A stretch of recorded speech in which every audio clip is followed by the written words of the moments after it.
प्यारे बच्चों, आइए आज का टॉपिक है हिंदी वर्णमाला। हिंदी वर्णमाला में सबसे पहले जानिए कि वर्णमाला है क्या। वर्णमाला अर्थात वर्णों का एक सही क्रम समूह, इसको कह सकते हो सही क्रम समूह। अब आपकी परिभाषा बन जाएगी। परिभाषा के तौर पर इसको आप कह सकते हैं वर्णों का क्रमानुसार सभी प्रयोग वर्णमाला के नाम से जाना जाता है। वर्णों का सभी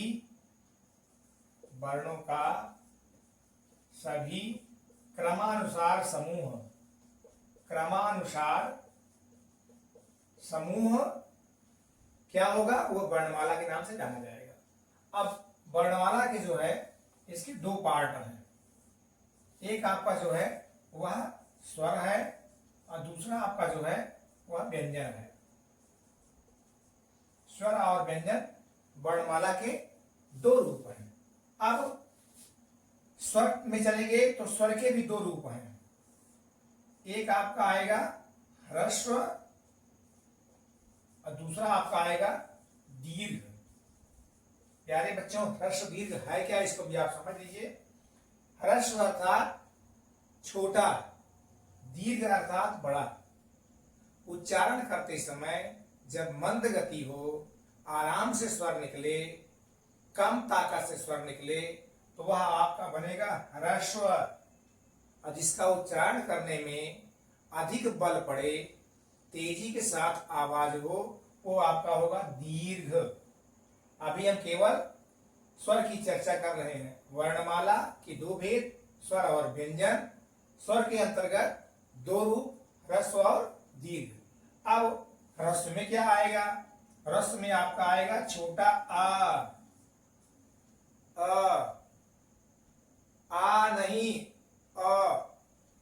इसके बाद छोटी ई, फिर इसके बाद छोटा ऊ, और फिर लास्ट आपका आएगा री।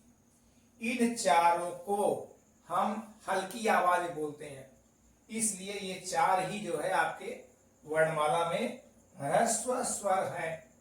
इसके अलावा आपको जो भी मिलेंगे वह कहीं न कहीं अधिक तेजी के साथ बोले जाते हैं। तो चलिए, ये था आपका ह्रस्व रूप। अब चलते हैं दीर्घ की ओर।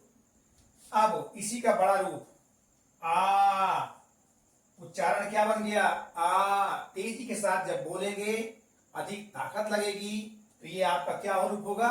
दीर्घ। आ में बड़ा आ, ई का ई, ऊ का ऊ। प्यारे बच्चों ध्यान समझिएगा, सब वही है, लेकिन यहां आवाज में थोड़ा सा तेजी लाना। तो आ, ई, ऊ, फिर इसके बाद ए, आए, ओ और आओ। ये आपके हैं दीर्घ। शेष जो बचा हुआ है दो, न वो दीर्घ है और न वो ह्रस्व है। यहां तक कह सकते हैं न वो स्वर है न व्यंजन है। बचे हुए अन और आह, अन और आह को हम यहां से कट कर देते हैं। इसका एक नाम है अयोगवाह। अयोगवाह क्या नाम है? अयोगवाह। क्यों नाम है अयोग? ये अन और आह न स्वर माने जाते हैं न व्यंजन माने जाते हैं, इनको कहते हैं अयोगवाह। तो ह्रस्व में 4 और दीर्घ में आपके ये 7। इनकी संख्या है 4 और इनकी संख्या है 7। इतना ही आप जानिए बस, केवल 4 और 7 आपके ये 11 आपके स्वर हैं हिंदी वर्णमाला में। कितने हैं? 11। अभी हम आपको काउंट कराएंगे। तो प्यारे बच्चों, ये था आपका स्वर का विच्छेदन ह्रस्व और दीर्घ के रूप में। ह्रस्व में आ, ई, उ और री। दीर्घ में आ, ई, उ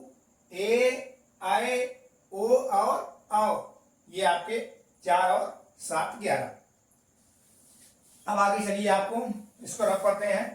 ये 11 है बेटा, 4 और 7, इसको रफ करते हैं। आगे देखिए, व्यंजन का खुलासा करते हैं, व्यंजन किन रूपों में जानते हैं और कैसे जो है कितनी संख्या बनती है व्यंजन की। व्यंजन के जो है कई पार्ट बनते हैं, व्यंजन के कई पार्ट। सबसे पहला पार्ट आपका बनेगा स्पर्श व्यंजन।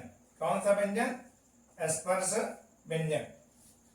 स्पर्श में आपका आएगा, स्पर्श का अर्थ होता है कहीं न कहीं टच करना, छूना। इसमें आएगा कंठ, तालु, मूर्धा, दंत और ओष्ठ। आपने सुना होगा। वर्गीय व्यंजन, का वर्ग, चा वर्ग, टा वर्ग, ता वर्ग और पा वर्ग। ये 5 वर्गीय व्यंजन है। 5 गुणे 5 बराबर 25। का से मां, का से मां तक के जो है व्यंजन आएंगे। इनकी संख्या कितनी है? इनकी संख्या है 25। कितनी संख्या? 25। स्पर्श क्यों कहते हैं? कहीं जो है आवाज कंठ से स्पर्श कर निकलती है, कहीं तालु से निकलती है, कहीं दंत से स्पर्श करती है, कहीं होंठ से स्पर्श करती है। तो क्योंकि स्पर्श करके ध्वनि निकलती है, इसलिए इनका नाम क्या है? स्पर्श व्यंजन। का से मां, जिनकी संख्या है 25। फिर इसके बाद दूसरा आपका आता है अंतस्थ। क्या नाम है इनका? अंतस्थ। इसमें आपका इसी क्रम के आगे, मां के आगे फिर आपके 4 हैं, या, र, ला और वा। ये 4 हैं। इनको अंतस्थ क्यों कहते हैं? अंतस्थ माने बिना कोई टकराहट के आराम से आवाज बाहर निकल आना। या, र, ला, वा, कहीं आवाज टकराहट नहीं हो रही, तो ये अंतस्थ, आंतरिक आवाज बाहर निकली, इसलिए क्या हुआ? ये अंतस्थ। इनकी संख्या कितनी है? इनकी संख्या है 4। यहाँ 25 और यहाँ 4। इसके पहले आपके स्वर में जो थे वो 7, 4, 11 थे। 4 और 7, ये 11 थे आपके स्वर वाले। अब इसके बाद ऊष्म आता है। क्या आता है? ऊष्म व्यंजन के अंतर्गत इसी क्रम में यारा, लावा। अब आपके 4 आएंगे, श, ख और सा। श, ख, श और हा। ये चारों आपके जो है किसमें आएंगे? ये आपके ऊष्म में आएंगे। अब ऊष्म क्या होता है इसको भी आप जान लीजिए। जिन स्वरों, जिन व्यंजनों का उच्चारण करने में अधिक ऊर्जा व्यय होती है, आवाज तेजी के साथ निकलती है, तो कहीं न कहीं इसका नाम ऊष्म रखते हैं। और सुन लीजिए उच्चारण उसका, सा, ख, सा। ये 3 इसका सा का रूप है और एक आपका है हा। जब बोलते हैं आप हा, तो कहीं न कहीं ऊष्मा अधिक निकलती है। तो ऊष्मा चूंकि अधिक निकलती है, इसके चारों क्या कहते हैं? ऊष्म व्यंजन के नाम से जानते हैं। तो इस प्रकार से इसके 2 रूप अभी और भी हैं। एक आपका है आगत। कौन सा? आगत।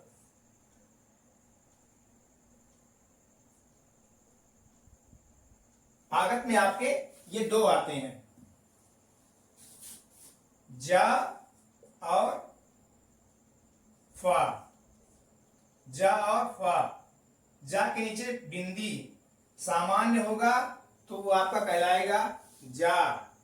जा यहां आपका कासिमा वाले में जा। लेकिन ये क्या है? आगत, नीचे बिंदी हो गया। अब इसका उच्चारण करेंगे जा। जा सामान्य जा और बिंदी लिखने पर जा। यहां सामान्य फा, असामान्य फा। फा, जा, फा। आवाज समझ में आ रही है? तो ये आपके 2 आगत हैं। आगत माने आए हुए, बाद में नए रूप लिए हुए। तो ये आपका जा और फा इसमें आता है। अब आपका लास्ट है संयुक्त। लास्ट आपका है संयुक्त व्यंजन। इसमें भी आपके 4 आते हैं। 4 में आपका आएगा श,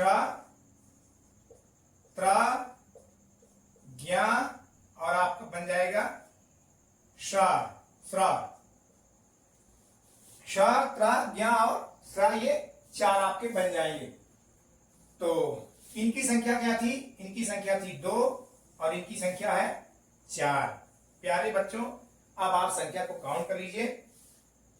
4 और 7, ये 11 स्वर हैं और ये 25, 11 और 25 हो गए आपके 36, 36 4 40, 40 4 44, 44 2 46, 46 और 4 ये 50, 50 आपके हिंदी वर्णमाला वाले शब्द हैं। तो इस प्रकार से इनकी संख्या क्या हुई? ये 50। अयोग बा मान लेंगे आप, अन और आ को तो वो हो जाएंगे 52। या तो फिर एक आपका आता है द्विगुण व्यंजन, एक आपका आता है द्विगुण व्यंजन। द्विगुण व्यंजन में आपका होता है डा और ढा के नीचे बिंदी, ड़ा और ढा, ड़ा और ढा के नीचे बिंदी होगी। ये आपका जो है 2 मान लिया जाएगा। तो 50 में या तो आप अयोग बाह ऐड कर दीजिए या तो इन 2 को ऐड कर दीजिए, तो इनकी संख्या बन जाएगी आपकी 52। क्या बन जाएगी? 52। यही हिंदी वर्णमाला के आपके वर्णों की संख्या है। अब आपका थोड़ा सा रूप और बता दें। ये आपका क्ष त्र ज्ञ और स्रा, ये 4 हैं। चारों खुलासा आप जान लीजिए। जो छ बनता है आपका, ये बनता है का और सा, का और सा से बनता है आपका श। त्रा जो है वो बनता है आपका ता और रा से। ज्ञा बनता है आपका जा और इया से बनता है आपका ज्ञा। और लास्ट आपका स्रा जो बन रहा है, ये आपका स्रा बन रहा है शीटी वाला शाह, जिसको कहते हैं तालव्य शाह, और रा से बनता है आपका स्रा। तो प्यारे बच्चों, ये था आपका चारों संयुक्त व्यंजन जो आपके बीच अभी खुलासा किया गया। तो आइए पुनः एक बार समझा देते हैं। हिंदी वर्णमालों का एक क्रमशः समूह एक स्थान पर लिखा जाना वो कहलाता है आपका वर्णमाला। सही क्रम समूह, परिभाषा, वर्णों का सही क्रमानुसार एक साथ एक स्थान पर लिख देना ही क्या है? हिंदी वर्णमाला है, जिसके 2 भेद हैं, स्वर और व्यंजन। स्वर के जो है वह 2 रूप हैं, ह्रस्व और दीर्घ। ह्रस्व माने छोटा, छोटा, छोटी, छोटा उ और री, ये आपके ह्रस्व होते हैं। इसके बाद दीर्घ में आ, ई, उ, ए, आए, ओ और आ, आओ, ये आपके 7। तो 7 और 4 11। अन और आ को अयोग बा माना गया है, न वो स्वर है न वो व्यंजन, उसको कट किया गया है। फिर इसके बाद व्यंजन की तरफ आते हैं। सबसे पहले आपका स्पर्श व्यंजन, जिसमें का से मा तक का वर्ग, चा वर्ग, टा वर्ग, ता वर्ग और पा वर्ग, 5 5 25, 25 आपकी स्पर्श व्यंजन है। कहीं न कहीं आवाज स्पर्श होती है, टकराती है, तब आपका ये जो है होता है अंतस्थ आवाज अंदर से निकलती है। इसमें या लावा 4। फिर इसके बाद ऊष्म अधिक ऊर्जा का व्यय होना, इसमें आते हैं 4, श, ख, स और हा। इसके बाद आगत, आगत में जा और ता के नीचे बिंदी विशेष होना, ज और फा। इसके बाद संयुक्त क्ष, त्र, ज्ञ और स्रा, जो बनता है क्ष का और सा से, ता बनता है ता और रा से, ज्ञ बनता है जा और इया से, स्रा बनता है शा और रा से। पहले वाले में हमेशा हल लगेगा, बच्चों ध्यान दीजिएगा, इसलिए कि ये जुड़ रहा है। अगर इसमें हल नहीं होगा तो ये जुड़ेगा नहीं। दूसरे वाले में कभी भी हल नहीं होता है। हल लगा देंगे तो आपको आगे प्लस करके आ लिखना होगा, इसलिए दूसरे में कभी भी भूल से भी हल ना लगाइए, तभी आपका यह रूप बन जाएगा। तो प्यारे बच्चों, ये था हिंदी वर्णमाला का संक्षिप्त विवेचना, जिसे आप कहीं भी किसी के सामने आप रख सकते हैं, जान सकते हैं और दूसरों को भी आप बता सकते हैं, समझा सकते हैं। बस बेटा आज के लिए इतना ही।